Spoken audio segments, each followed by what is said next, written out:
Alƙawari cikon masoya, an yi babu mai rabawa.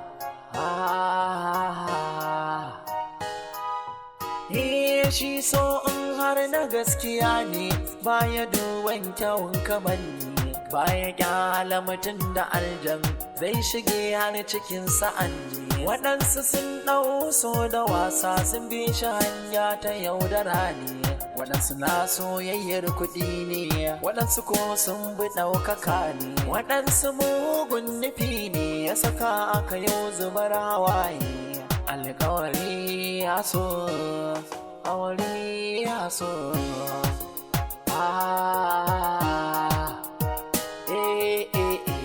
alƙawari ya so, alƙawari ya soyayya.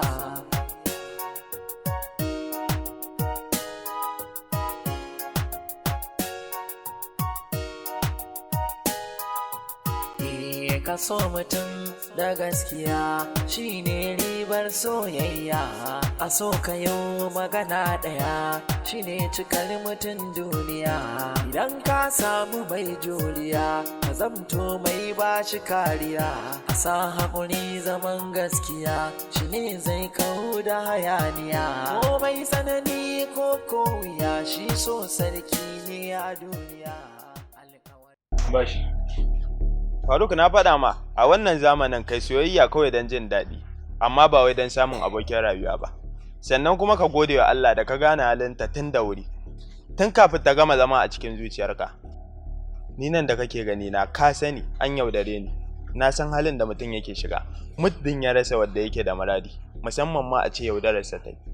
Bash kenan, na san duk wannan abubuwan kana yin su ne saboda kana so na, amma kuma samsam abin da kake faɗa ba haka bane ba. Har kullum bana so ka shiga irin halin da na shiga a baya, shi yasa nake baka shawara akan matan zamanin nan.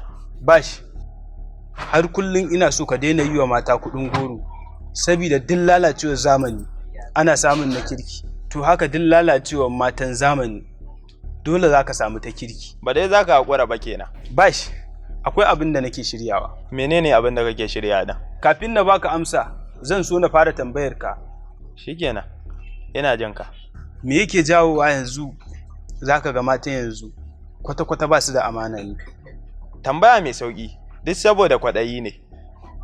Kenan idan na ji gurin da babu wanda ya sani, na nuna bani da komai, zan samu soyayya ta tsakani ga Allah. Faruk, kaddai ka ce min kwatanta abin da ka faɗa za ka yi. Haka ne Bash, gaskiya barin garin nan zan yi. Barin gari? To ina za ka?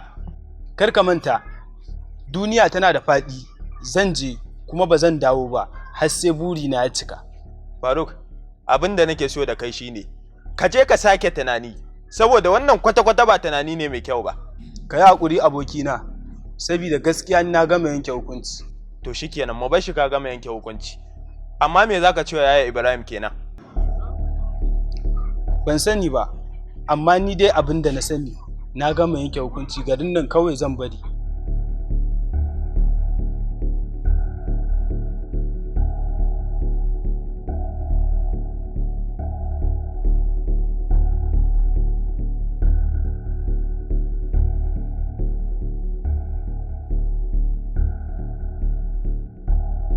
Anya zan iya tafiya na bar yaya a gidan nan ba tare da ya san inda na je ba. Yaya ya damu da ni, kuma na san zai shiga damuwa idan ya bude ido ba tare da ya ganni ba, sannan kuma bai san inda na je ba. Amma kuma idan har na faɗa mai, na san hana ni tafiya zai yi. Kai, gaskiya yaya ka yi haƙuri, zan ma ƙarya a karo na farko.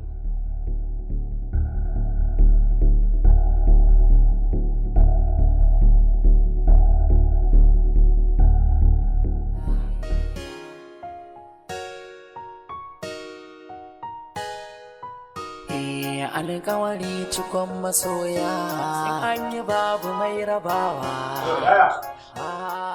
Na manta ban faɗa maka ba. Wallahi kaga akwai abokina to shine Allah ya mahaifinsa rasuwa. To ba a garin ne yake zaune ba. Shine nake so da in je in Allah yadda zuwa in an yi 7 sai in dawo in Allah yadda. Allah ya ji kansa. Wannan ai abu ne mai kyau. Amma a wani gari yake? A Kaduna yake. Kaduna? To, ba damuwa. Kana da isasshen kuɗi da zai ishe ka je ka dawo? Akwai kuɗi a gona. Okay. Amma duk da haka, ka je ciki ka buɗe durowata. Akwai kuɗi 100,000 sai ka ɗauka ka yi amfani da su. Na gode. Ya lafiya? Allah ya sa. Amma Faruk, waccan jaka kuma da na gani fa? Wallahi sako ne aka kawo kuma na manta ban shigar da shi ba. Amma bari in shigar da shi yanzu. Ya lafiya? Ya lafiya.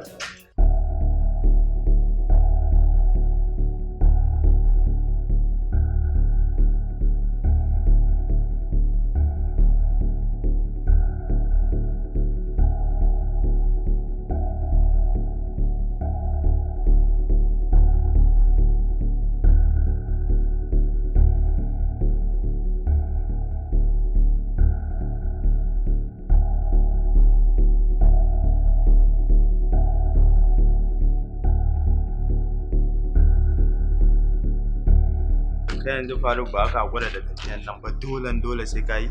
Hakuri za ka yi bashi, ka san yau da gobe na Allah ne. Ni dai kawai abin da nake so da kai sai dai ka taya da addu'a Allah ya haɗa ni da abin da zan je nema. To shikenan, Allah Ubangiji ya haɗa ka da abin da ka je nema. Ya kuma sa wannan tafiyar ita ce mafi alkhairi a gurinka. Yawwa, amin haka za ka ce. Wannan addu'a taka ta fi duk waɗannan maganganun da kake ta yi. Amma Faruk, idan ka tafi nan da yaushe za ka dawo? Gaskiya dai ba zan iya gaya maka wai ga iya lokacin da zan dawo ba, amma in dai ka ga na dawo to na samu abin da na ce nema. Shikenan, amma dai ko babu komai ai ya kamata ka faɗa min inda za ka. Kai na bashi, ba ni da takamaiman inda za ni. Sai dai kawai dai mu yi waya. To shikenan.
Kai, daga ganin ki fa akwai magana a bakin ki.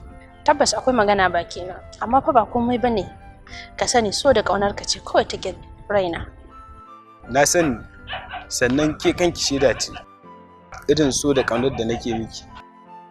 Wanda a koda yaushe su ne suke ɗawainiya da ni kuma bana fata su bani ko daidai da sakan ɗaya ne.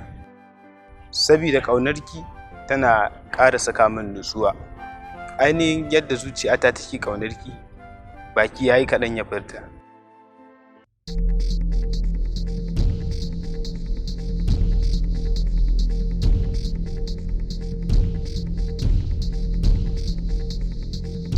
Ya Anas, ya ka shigo mana kuma ko sallama babu? A ba ku buƙatar sallama irin wannan yanayi. Me yake yana? Ban gane me nake ba. Okay. Tunda baki san me yake ba, bare ki tafi gida. Ya Anas, ban gane in tafi gida ba. Na ce ki wuce ki tafi gida. Gaskiya ni ba zan tafi ba. Okay. Wuyan ki yayi kwari. Kai kuma